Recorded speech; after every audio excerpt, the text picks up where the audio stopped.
All right, so we're recording so you guys could get this class. Okay, yeah. That's what I was saying. These forces, right? Vertical and horizontal, vertical and horizontal. Now, this system is in equilibrium, yeah? So if this horizontal force in line with the seesaw, with the length, the horizontal part, the moving part of the seesaw, and this one is also aligned with the moving part of the seesaw, and this system is equilibrium, what we can say is that these forces cancel out.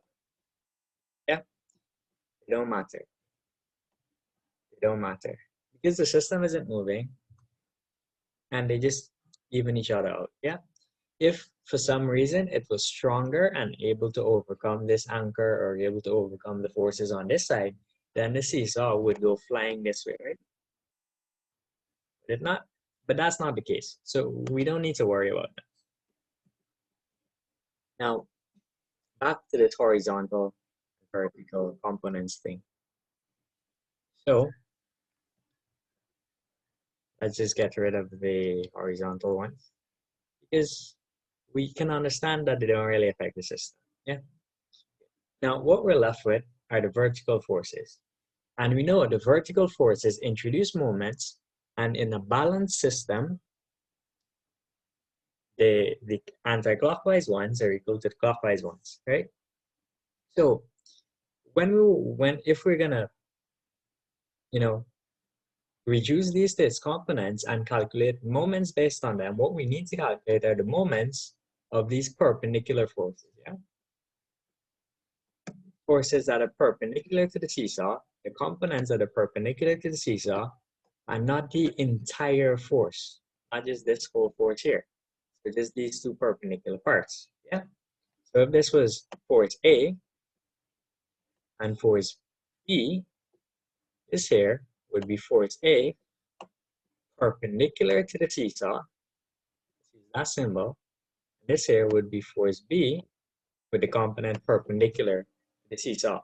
And that's what introduced the moment. So now we can take the distance from here to here to the point, right? Let's say that distance is 2.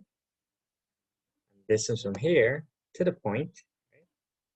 So that distance is 3.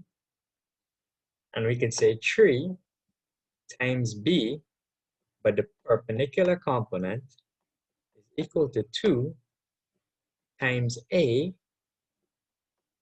but the perpendicular component of A. Yeah? Question. Okay, camera time here. So if you had blackouts and you missed the first part, essentially what we did is we broke down this into the two components, the vertical and the horizontal. And we say, because this system isn't shaking left to right, we realize that the horizontal components cancel each other out. And the only components we need to worry about are the ones that are perpendicular to the seesaw. And we use those to calculate the moments about the system. Because this force clearly isn't strong enough to send the seesaw off this way, or neither is this one to overcome this force and start the system, make the system move this way, right? So these horizontal parts, or the parts that are parallel to the seesaw, cancel each other out, right? So now let's forget horizontal and vertical.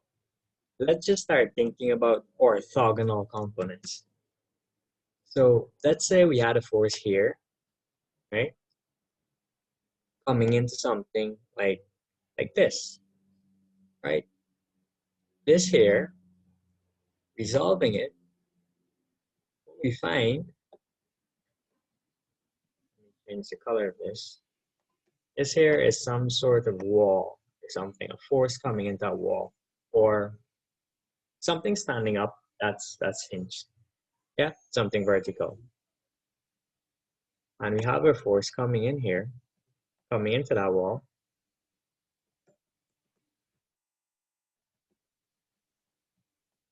And we break it down. This component and this component. What we find now is that in this case, the vertical component is going along the length of the stick or the beam or whatever, And the horizontal one is the one that's active, right? So this one we don't worry about, and we'd use the horizontal one to calculate the moment. Now, let's say we had something slanted, right?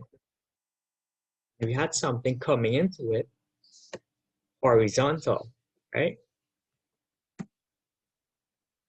A force coming into it, and the force is horizontal. What we can do is, instead of breaking into, if we try to break this down into this vertical and horizontal component, what's going to happen? There won't be any vertical component because this is a horizontal force, right? The vertical component would be 0. And we can't break it down to analyze it onto the system because we need moments, right? We need the forces that are perpendicular to the system. So instead, what we do is break it down into two orthogonal components.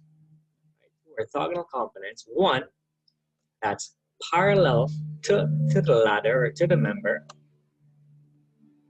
right?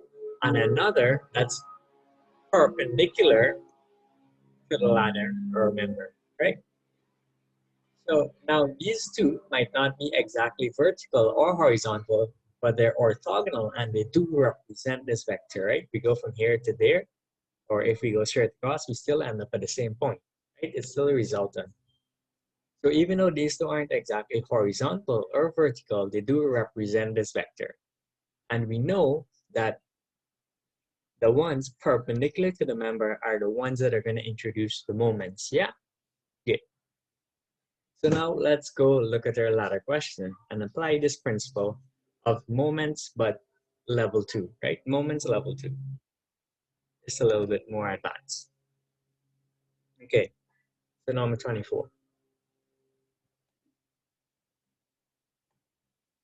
I'll type out question 23 for you guys. You can try it. It's not about ladders, but it is about polygonal forces. And I'll put in a diagram. I just didn't have the time to do it in this handout. So, but I'll add it in and send it to you guys. Okay. Okay, so number 24. A ladder 5 meters long rests at an angle of 60 degrees to the horizontal and with its upper end against a smooth vertical wall and its lower end on rough ground. The ladder has a mass of 20 kgs and the weight of the ladder may be assumed to act at a point 2 meters from the lower end. Determine the reactions of the wall and the ground on the ladder.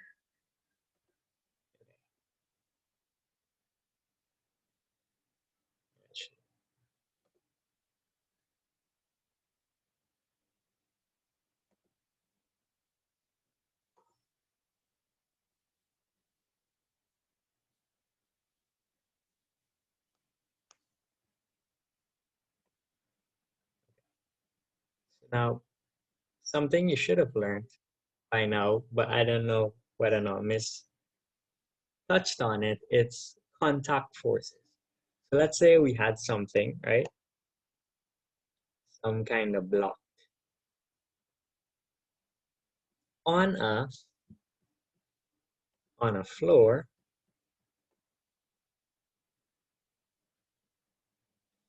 The forces at the point of contact, at some point of contact, are called contact forces. And there are two of them, right? Two of them. The first one being the normal force, which is usually denoted as F sub n, right? The normal force, and the frictional force, right? The frictional force. And this represents the forces or an amalgamation of forces at this point. The normal force is something that comes up normal to the other object, normal force, plus F of n, right? And another one is the frictional force, which is usually parallel to the other object, right? F sub F, frictional force. Let's use R. F sub R. Frictional force.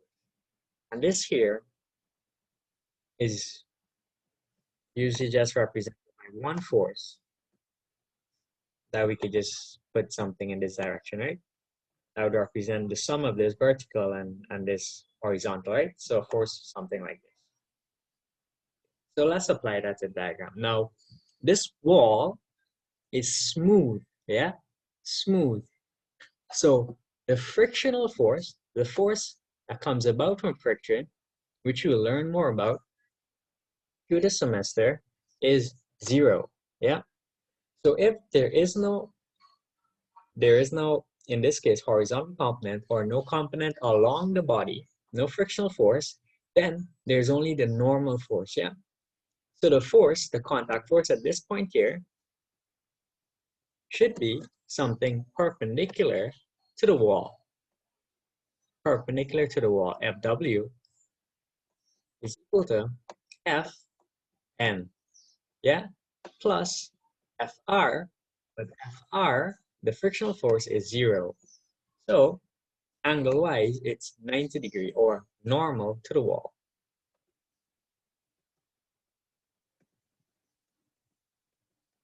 Now, here, okay, yeah.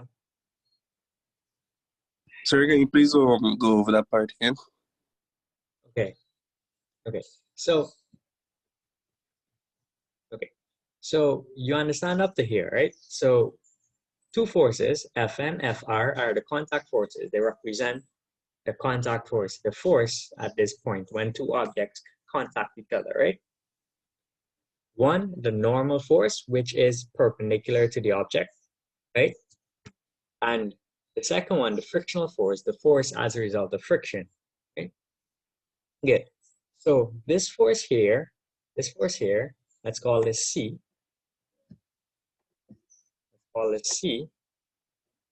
C is equal to F N plus F R, right? Okay. Now let's try and find what the contact force is at this point here. This point here. Yeah. Let's not call it C, let's call it FW, force at wall. Yeah, force at wall. Force at wall, FW. And FW is equal to the force normal to the wall plus the frictional force. So if we go back to our question, what does it say? A ladder 5 meters long rests at angle 60 degrees to the horizontal with its upper end against a smooth vertical wall. Smooth tells us that the frictional force or the coefficient of friction should be 0, right? We'll learn more about this later. So if there is no frictional force, then F of R here goes to 0, yeah? So Fw, the force, the contact force of the wall, is equal to Fn. And Fn's direction is perpendicular to the wall. So that's how we came up with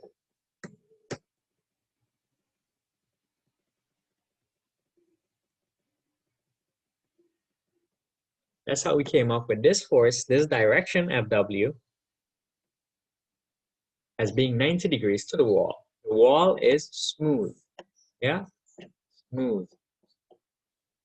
Okay. Now, let's look at the other contact point. Now, the question, right? And it's lower end on rough ground. So friction exists, even though we don't know exactly what friction is. So at this point, there is a normal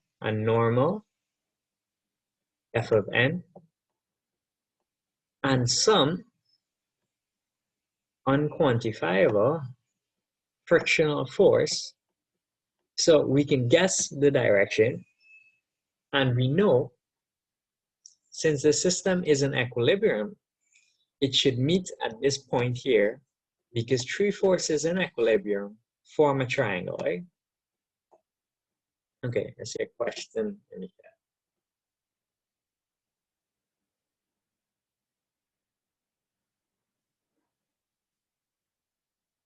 Yes, if the wall was rough, there would be a frictional force. Yeah. But we learn more about that as we progress through the semester, right? If the wall is rough, there would be a frictional force. But the wall is not. The wall is smooth. And that's necessary for us to be able to solve this question, right? Good. Now, here at this point,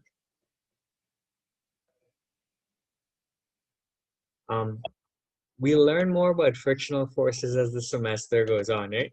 I think they start mentioning it in handout 2. Yeah, there's something called the coefficient of friction, and you'll learn all about that later on. But let's not confuse yourself about it. Let's just say that there is a force that is as a result of friction. Yeah, there's a force that comes about as a result of friction. Because let's say this is the ground, and the ladder here comes in, putting pressure. Something holds it back, right? That thing that holds it back is friction, keeping the ladder from sliding and falling down, right? From sliding this way and falling down. Friction holds it back. The friction pushes it this way. Yeah. So we quantify that as a frictional force. Good. And we make a guess. And we say it's at this angle. Yeah. Friction changes the direction of this that way. Frictional force. So we can make a guess. And we can conclude that guess.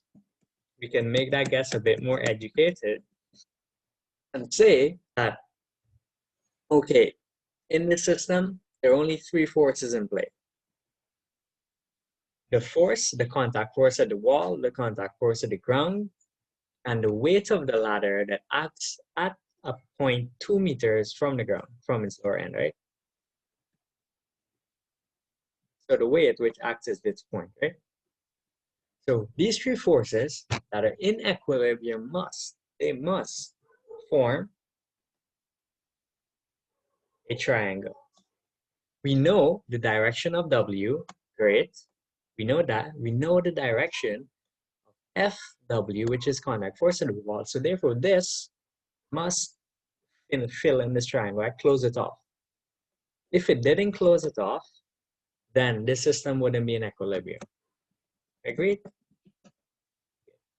So we found our three forces. We understand this, but let's not worry about this triangle for now. Let's not worry about the triangle.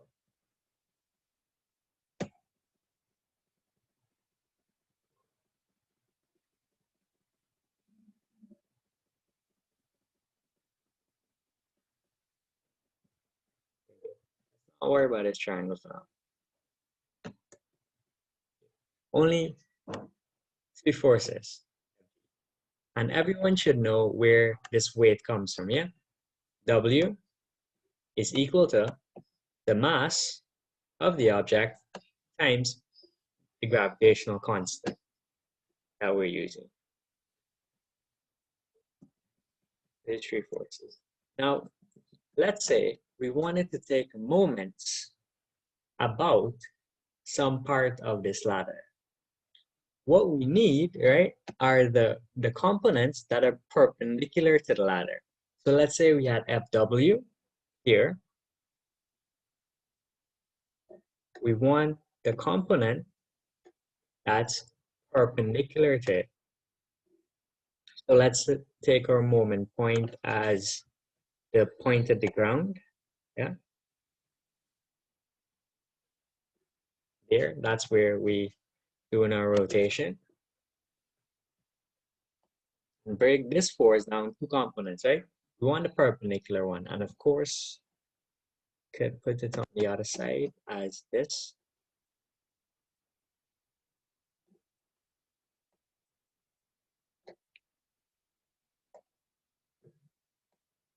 Same thing, right?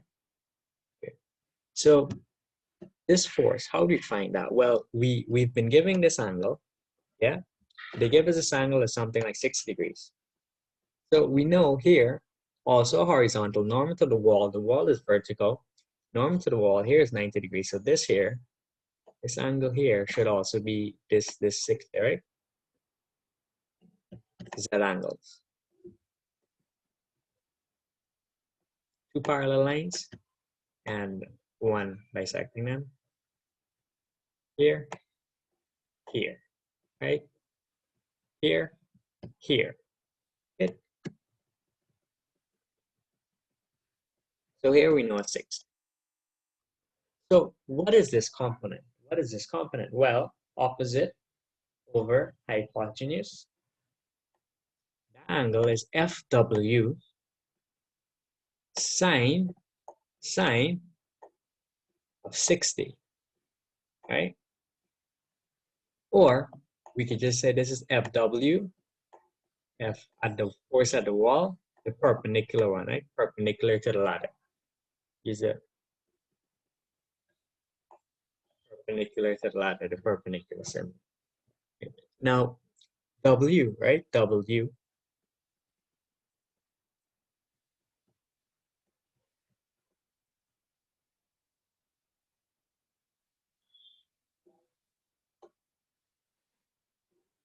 W. Now, we need the part of W that's perpendicular. So let's break W down also. Perpendicular to the ladder, like this, like this. Now, the angles in W are a bit different, right? But we can start simplifying it. We can just put a line here. 60, here is 60, here, call out Y. Y, now W is a vertical, right? W acts straight down. This here is 90. So Y should be 90 minus 60, right? 60, which should be equal to 30. Yeah. 90 minus 60, 30. And now the force perpendicular to this here, different color here. You zoom in, you guys probably aren't seeing.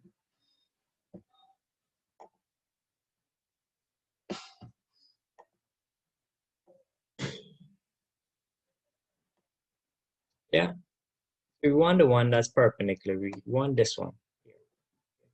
So this angle, we figure out Y as 30. What we could do, we could just do sine of 30 and get it right away. Or now the ladder is here, and this force is perpendicular to the ladder, and we just found some angle here. We found this angle here, Y, right, as here.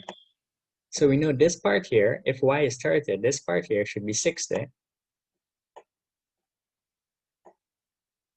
So this part here, right, be cosine 60, right? Cosine W, right, times cosine 60. Let's zoom back up. Now, did everyone see and understand how we get the component as cosine 60? I know the diagram probably wasn't too clear, but the component that's perpendicular to the ladder is cosine 60. Yep, so we found the two perpendicular components, one here and one here. Let's put the other one now.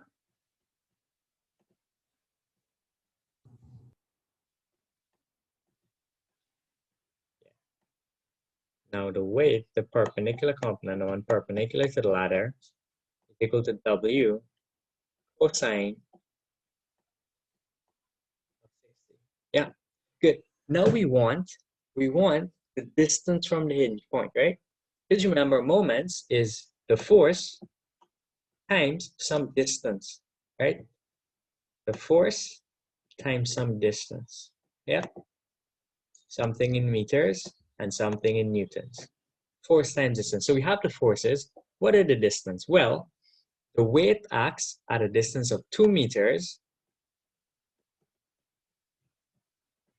The weight acts at a distance of 2 meters from the bottom of the ladder, and the other end, the entire length of the ladder is 5 meters. Let's recheck the question, double check. 5 meters. The entire length of the ladder is 5 meters. So this FW must be acting, this force perpendicular, it must be acting at 5 meters from the point that we're hinging, right? We're trying to find the moments about.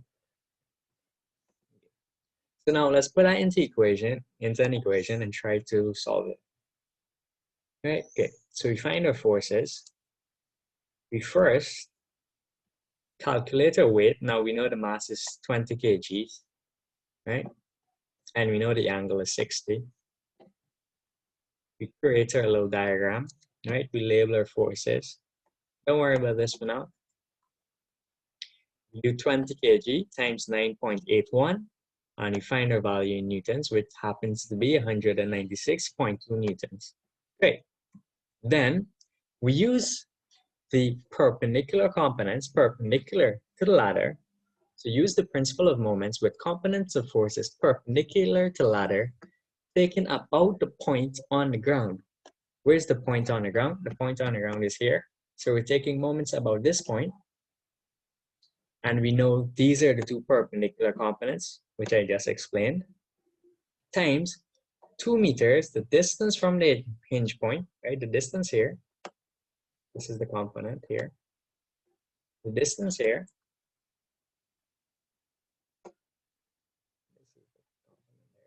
Right? And the distance here, right? So here to here, 2, yeah.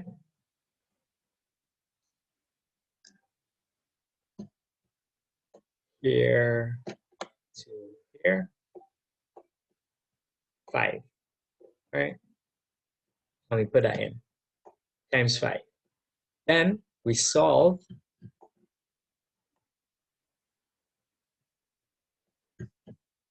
for the force at the wall. Do a little algebra, mathematics, right? That we all love. And we find that the force at the wall is 45.31 newtons.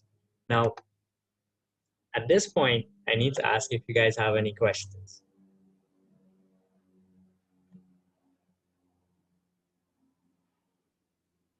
Yes, sir, one. Okay, go.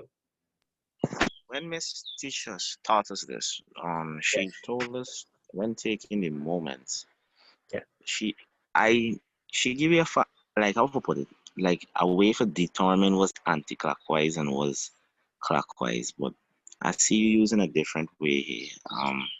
For determine was anti-clockwise and was clockwise, you could just go it over one last time for me. Cause like I get it mixed up with she method and your method. Okay, so how I do it is simply we look at this force, right? The perpendicular component, that's the one we're using to take the moments. And how does it go? It rotates the object this way, yeah? So what is that? Clockwise. Okay, good. And this one rotates the object this way. What does it go? Anti-clockwise. So anti-clockwise moments equal clockwise moments. That's what we have here, right? The forces times the distance, right? Moments, force times some distance. Newtons times some meters. So if you want, you can annotate and tell me what Miss showed you, and I can try and bridge the two, yeah?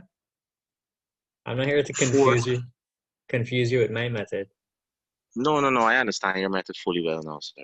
But the force times newtons, Joseph, just for No, I'll probably kill you. Okay, so moments, right? Principle of moments about a point or torque. You know, very rarely, sometimes you call it balancing torques, right? Sometimes people call it balancing torques, right? Because they're torques Yes, that sir. moments, right? Moments is equal to force, right? Times some distance, right? Unit-wise, that's newtons, something quantified in newtons, times something quantified in meters, right? Force times distance, newtons, meters. Yeah, yes, sir. Yes, sir. Remember that. Remember that. Good. That's what I was saying. You get. So yeah, I don't know how Miss taught you guys it, but if someone's willing to show me, explain what she did, I can try and bridge the gap. But this is how I do it. I hope you guys understand this method. And you can find similarities between the one I use and the one misused. Because as long as we always say, as long as you're not breaking any mathematical rules, as long as you're not breaking any physical principles of the system, it doesn't matter which exact method you're using, you should arrive to the same answer. Yeah? So Miss method, I'm sure you get the same answer or maybe close, a couple decimal points off. Yeah. All right. So any other questions on this stuff?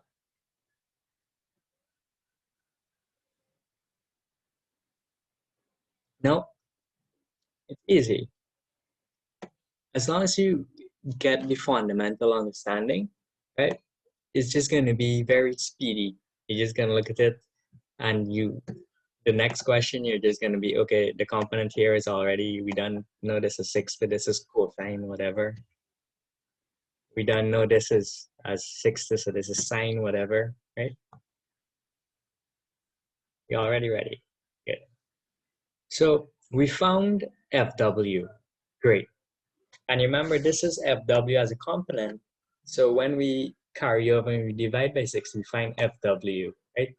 The pure form, the non-component form, pure form of FW.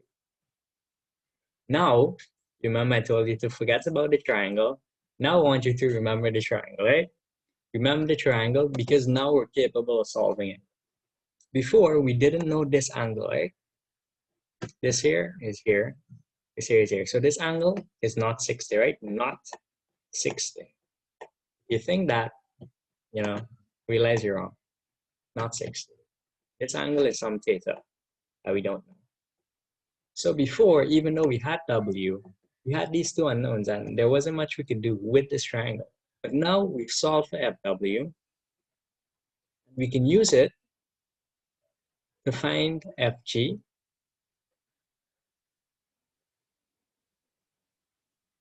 And not only the magnitude of FG, right? But also the angle it makes to the ground. Good. So we found FW, 45.31 newtons perpendicular to the wall. And we know why, because the wall is smooth. Smooth. So now, Pythagoras theorem puts in the two forces that we know, the weight, 196.2 newtons, the force at the wall, perpendicular to the wall, 45.31 newtons, and we solve for Fg. Right? Solve for Fg. Is still here, square of the two sides. Sum of the square of two sides is equal to the square of the hypotenuse. Here. Then we just solve for Fg. Any questions on this? Simple Pythagoras theorem. We know how we get the triangle. Nothing too hard. Right? So we solve for the force of the ground. Now, we remember that for forces or vectors, we don't just need a magnitude, right? We also need it with reference to something, a direction. So we solve for the direction of the force of the ground, force at the ground, right? Now the normal force in the force triangle is also a horizontal, right? Which is the same as the ground. The normal force was up here. So this here is same as this. So the angle in here is with reference to the ground. So whatever this was, and we have the three sides, right? We found FG. We have the magnitude of all three sides. We found W at the start, 20 kgs by gravitational constant. We found this force here, FW. So we can use whatever trigger ratio we want and find the angle theta. I chose to use the weight opposite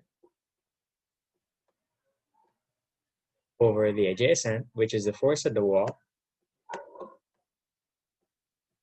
adjacent, tan theta. So tan theta, opposite of adjacent, inverse operation on the other side, inverse operation on both sides, tan inverse of tan theta,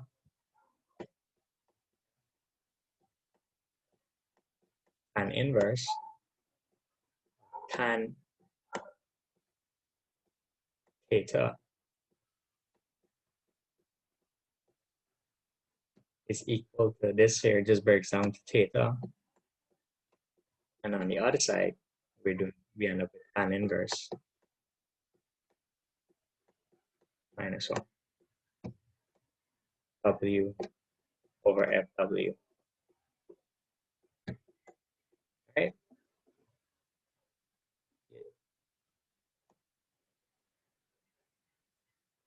So we end up with this angle, and now we can specifically describe our force.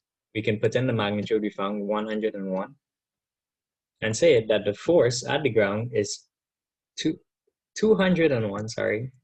Magnitude we found is 201.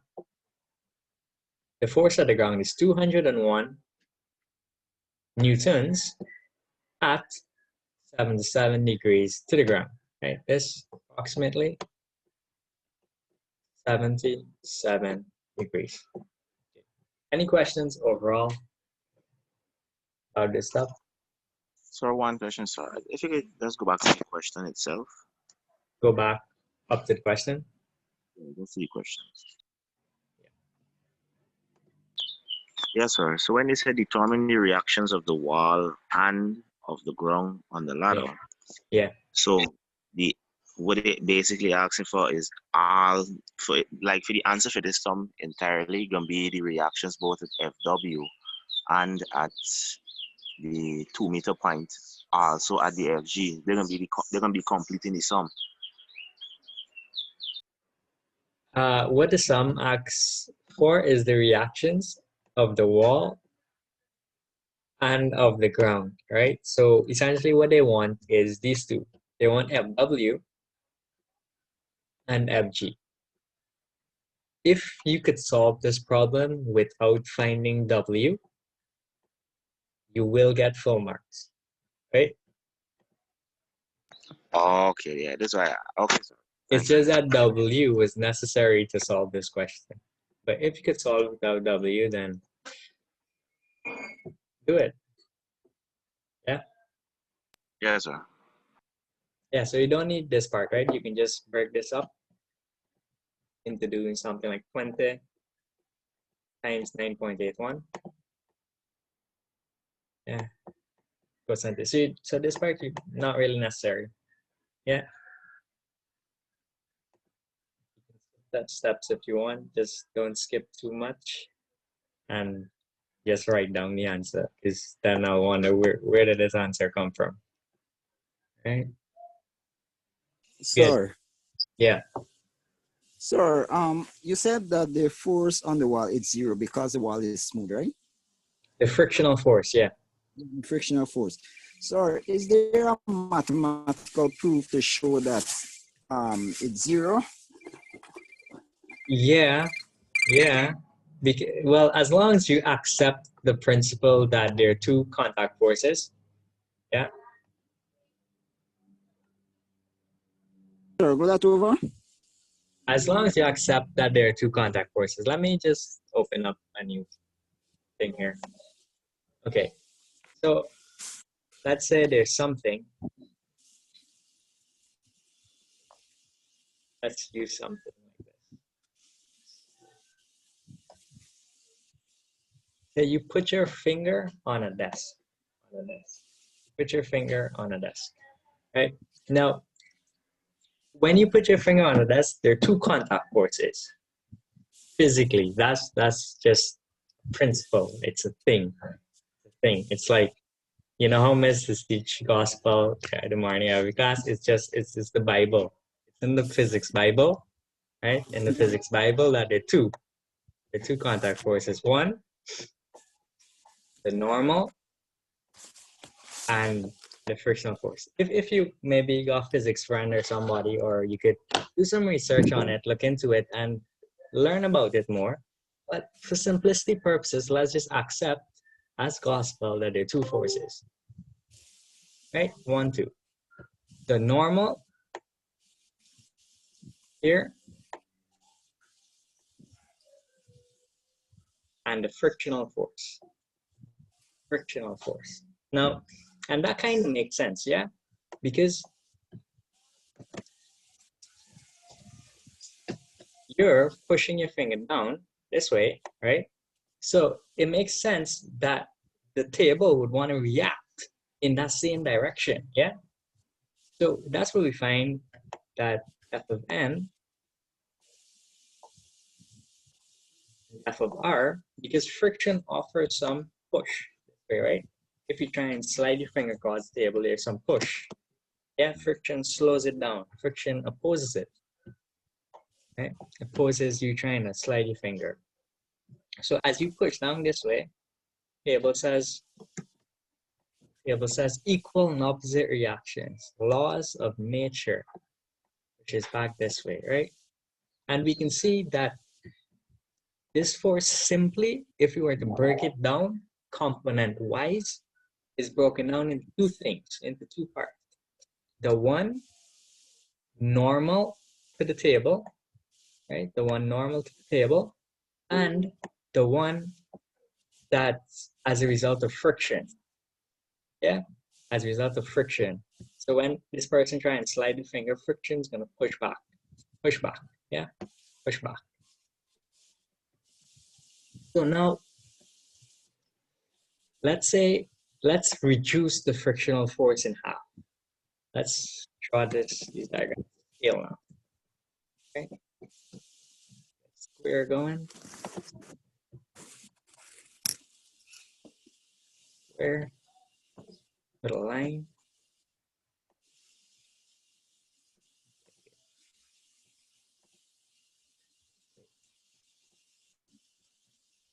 For this here, let's use it.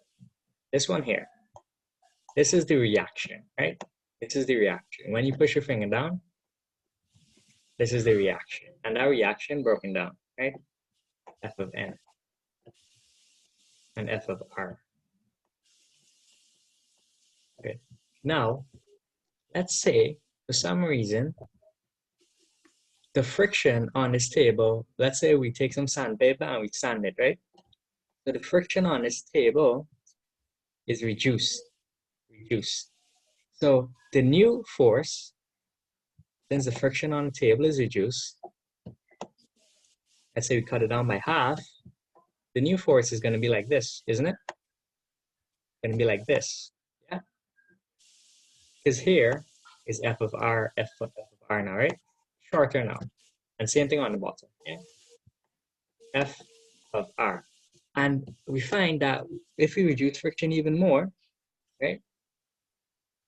Reduce friction even more here, that the reaction force essentially just becomes F of n. Yeah? Just becomes F of n. If you can visualize that. R becomes F of n. Because here doesn't exist. There is no component parallel to the table. There is nothing to skew it in this direction, right? There isn't anything like that. So this isn't exactly the most rigorous mathematical proof, but let's put some numbers down. But certainly it would like actually tend to 0 rather than 10 to 0. No, because the normal does exist. Yeah, R is equal to f of n plus f of r. So if we take the limit, right, the limit, as we learn in math, as f of r goes to 0, Cancel. 0. find that r is equal to f of n. Yeah? Does that make sense? So when you substitute limit, Yeah. Yeah. okay. Yeah, I was thinking along that line too, but Yeah. you know, I just want to be clear on that. Yeah, visually. Yeah, so it ends up being perpendicular. Good. So the proof actually end up with some calculus inside. I mean, this is a pre-calculus, right? I think limits. Is it? Yeah, pre-calculus. Pre-cal. Okay. Yeah, we.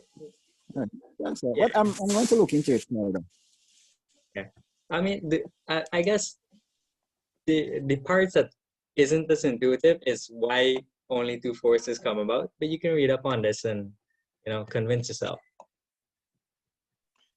And Excuse me, sir. yeah. Do we have time to work one more question? Yeah, I was going to that. Yeah. Can you please work on number 16, sir?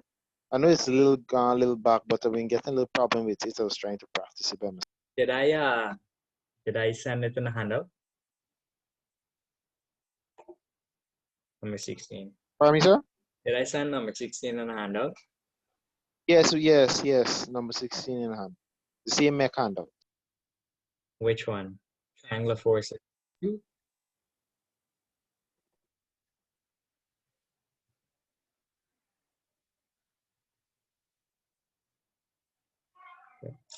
This is completely different. I think Mr. Steele sent the hand. It's the same handout you got that question from, sir. The question we just worked. Number 24. No, but did I send the solution? No, sir, no. Okay, well, here's what I'll do for you. I'll work it, I'll do it up, and I'll send it to you, right? Because Okay, sir, no problem. I don't really want to work an entire question and waste everyone's time, right? Trying to figure out the question and whatnot. All right, so let's just move on. Let's try and work. Right? Start with the same number 24, right? When you got the FG. Can you go? Yeah. Sir, aren't we supposed to square root the 201? Because isn't it supposed to be FG squared is equal to the square root of? Okay, so FG, Never mind. I'm sorry. yeah, FG squared is equal to FW plus that, and then you, right? That's where the square root. I'm sorry. I didn't see the square root before. Roger. Good. Now, number 25, a uniform ladder, 4 meters long, having a mass of 25 kg, rests on a smooth vertical wall at A, supported on rough horizontal ground at B. The ladder is inclined at 60 degrees to the horizontal. Determine the magnitude and direction of the reactions at the ground and the wall. What's familiar about this question? Everything, right? Everything about working number 24. So if you can work number 24, you can definitely work number 25, right? What we do differently is substitute the value. So instead of having 6 meters long, instead of having 5 meters long, we have 4. So this was 5, so now we change it to 4, right? Same FW sine 60.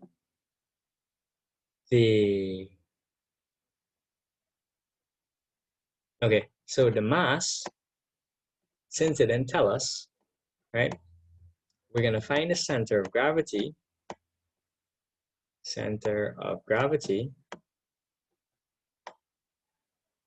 right? And we're just gonna do 4 divided by 2. So the weight is gonna act at 2 meters, right? So weight is gonna act at the 2 meter point. And that's what we put here, right? That's where this 2 comes from. And of course, for the weight, we change the calculation to 25 times 9.81, use a new value. Same cosine 60 because the ladder is inclined at 6 degrees. So this question is just the same thing as number 24. The only difference is that we divide the length by 2 to find where the weight acts, right? Because remember, if you try and balance the ladder on your head, if you want to find the middle point, if it's a uniform ladder, right? Okay, a uniform ladder. Yeah. So that's what we do here. And same working, same thing, simple. FW, 7.8 newtons perpendicular to the wall. Again, use Pythagoras theorem. Using the values we found, the 70 and the 245. Pythagoras, solve. Trig ratio, solve. Then we just have our two angles, right? One is FW, 70.8 newtons perpendicular to the wall, and we know why it's perpendicular. And FG, 255.26 newtons at 74 degrees to the wall. Simple. Any questions on this? I'll send this to you so you can work it. Enough for practice. So, but as long as you understand number 24, you should understand, and you just work it, so practice.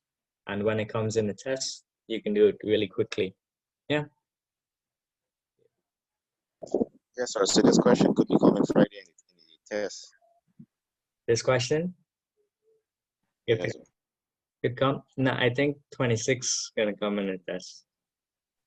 26. All right, that's all. Good. So, I'm not certain if it's going to come in. When is the test? It's not this week, right? Yeah, this week Friday. Yes, sir. Friday. Yeah? Friday, sir. Okay, 26. Yeah. And this test is on a lot of stuff, right? It's not just on this topic. Or is it just on this topic? She said she wanted to ladders and get over those. So I guess it's this question alone. Okay. Yeah, if I was Mrs. Sill, I would bring number 26. I wouldn't bring the other two, because the other two easy. The only difference with this one, though, as far as I'm concerned, all of them are easy.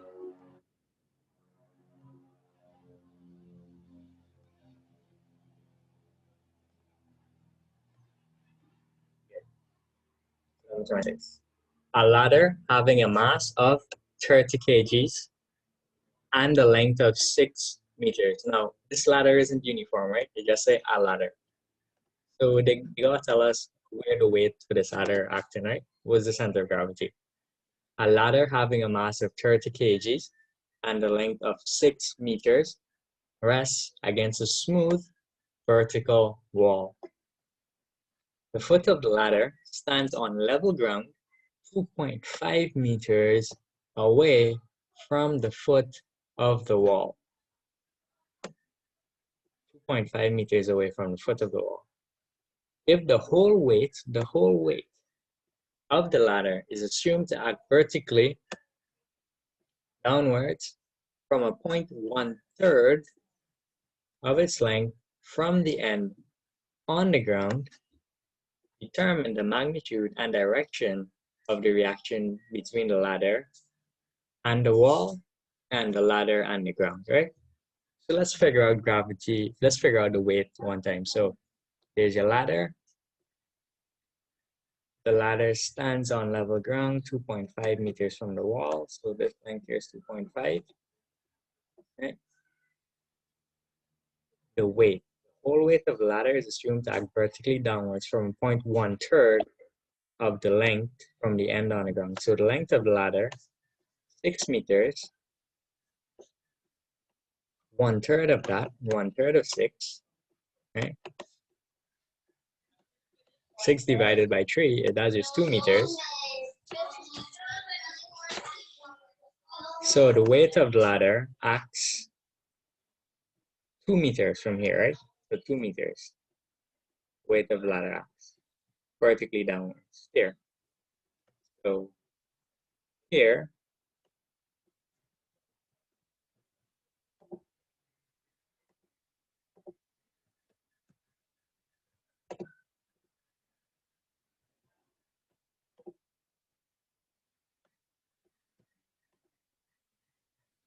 and here, 2 meters, right? 2 meters. And the angle, well, they didn't give us an angle, so we don't know the angle. But what they did say is that the length of the entire ladder, of course, is 6, right? 6 as length, and the length from the wall here is 2.5. Yeah. So we can use the trig ratio and find the angle theta. Okay. We know theta. Here's the opposite. This here is the hypotenuse. This here is the adjacent. So cosine theta is equal to, cosine theta is equal to 2.5 over 6. Yeah. And then we cosine inverse, find the theta, and then we have everything else, so we can continue working the question as usual.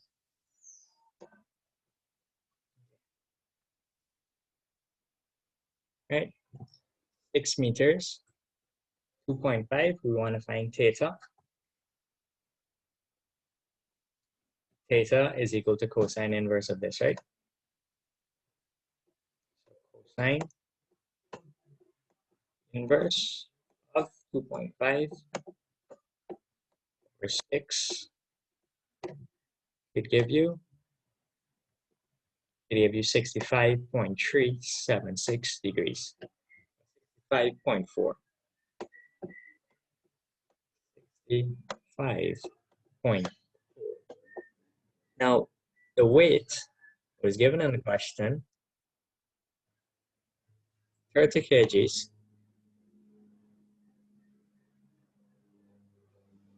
So 30 times 9.81, the weight is 294.3 newtons.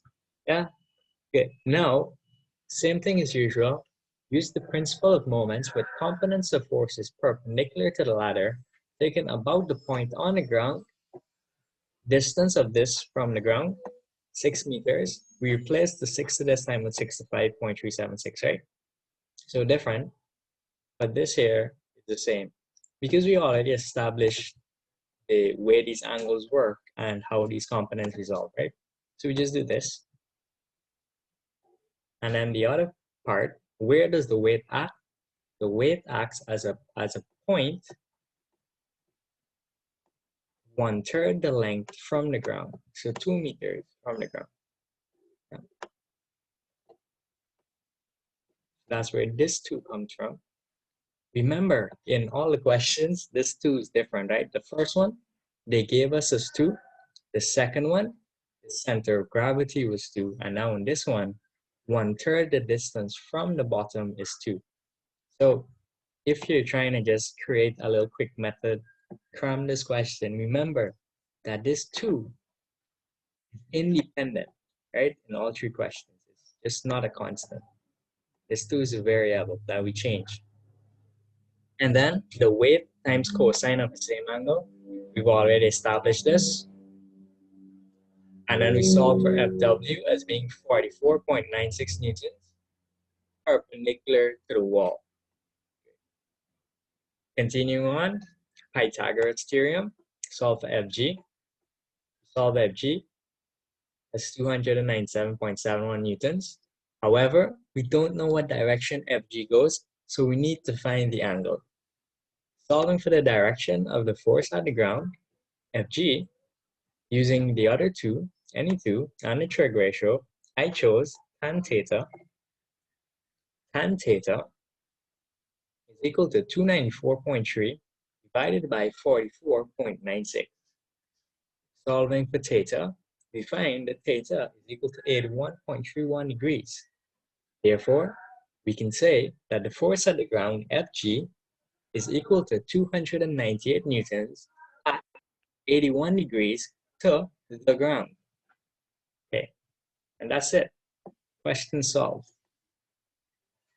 Any questions overall? No, sir. All right, well, that's it. Enjoy the rest of your day and the class. If you have any questions, you can email me or email Mr. Sill. Good luck on the test Friday. Yes, sir, don't forget to send them 16 for me, please. Yes, number 16. All right, and I'll add 23 to this number 16. And I personally want to add number 23 because it's nice. It has 3 ropes and they're holding on to a weight. So it's more like a polygon of forces instead of a triangle of forces. Good for practice. And number 16. Okay, good. All right, that's it. End the class. Enjoy the rest of your day. When because the lecture be available on YouTube. As soon as I can put it up, yeah, just give me a few hours, yeah? Alright, no problem. Yeah. You just go to the same channel, right? They don't have to send you guys the link, yeah? And if you have the link, you can post in your WhatsApp group and whatnot. Okay, sir. Just go to the same channel and it'll be right there.